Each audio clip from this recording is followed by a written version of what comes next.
ഇതുപോലെ എൻ്റെ ഫ്രണ്ട് ടീച്ചറായിട്ടുള്ള സ്കൂളിൽ നിന്ന് തന്നെ വിളിച്ച് അവിടെ ഞാനങ്ങനെ ചെന്ന് കഴിഞ്ഞ് ഓഫീസ് റൂമിലേക്ക് ഇരിക്കാൻ പറഞ്ഞു. ഞാനങ്ങനെ ചെന്നപ്പോൾ പ്രിൻസിപ്പൽ ചോദിച്ചു, ആരാ ഉദ്ഘാടനത്തിന് വന്നതാണ്? എന്ത് ചെയ്യണത്? ഞാൻ പിന്നെ സിനിമയൊക്കെ അഭിനയിക്കും. അങ്ങനെ പറഞ്ഞ് എന്നെ ഏതാണ് സിനിമ ഞാൻ പറഞ്ഞു വെള്ളിമുങ്ങയാണ് അഭിനയിക്കുന്നത്, ഇതെല്ലാം പറഞ്ഞ് കേട്ട്. എന്നിട്ട് സ്റ്റേജിൽ പോയിരുന്നിട്ടേ പ്രസംഗിക്കാൻ കയറിയിട്ട് ഈ ഇരിക്കണ ആരാന്നറിയാമോ? എൻ്റെ മക്കൾക്ക് വേണ്ടി ഞാൻ കൊണ്ടുവന്നേക്കണം പാഷാണൻ ഷാജി. പുള്ളിയുടെ വെള്ളിമുങ്ങ എന്ന് പറഞ്ഞ സിനിമ ഞാൻ എത്ര പ്രാവശ്യം കണ്ട്, ആനയാണ് പൂനെയാണ് ഒക്കെ ഇങ്ങനെ പറഞ്ഞിട്ടിരിക്കുക. എന്നോട് ചോദിച്ചതെല്ലാം. അതെ. ഇത് കഴിഞ്ഞ് ഞാൻ ചെന്നപ്പോൾ പറഞ്ഞു, ഇത്രയും നേരം നിങ്ങളോട് പറഞ്ഞത് നിങ്ങളുടെ പ്രിൻസിപ്പൾ നുണയേട്ടാന്ന് പറഞ്ഞു. എന്നെ കണ്ടിട്ടില്ലാത്ത ആളാണ്. ഇപ്പോൾ ഇവിടെ അപ്പോൾ എന്നോടെല്ലാം ചോദിച്ചിട്ട് അതുപോലെ എന്നെ വിളിച്ചു പറയണമെന്ന് പറഞ്ഞു.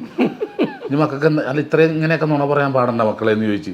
അപ്പം എന്നെ കൊണ്ടവള് തൂണച്ചാരി അവിടെ നിൽക്കായിരുന്നു. ഇത് കാണിച്ചു നോക്കുമ്പോൾ അവള് തൂണച്ചാരി ഇരുന്നവളാ.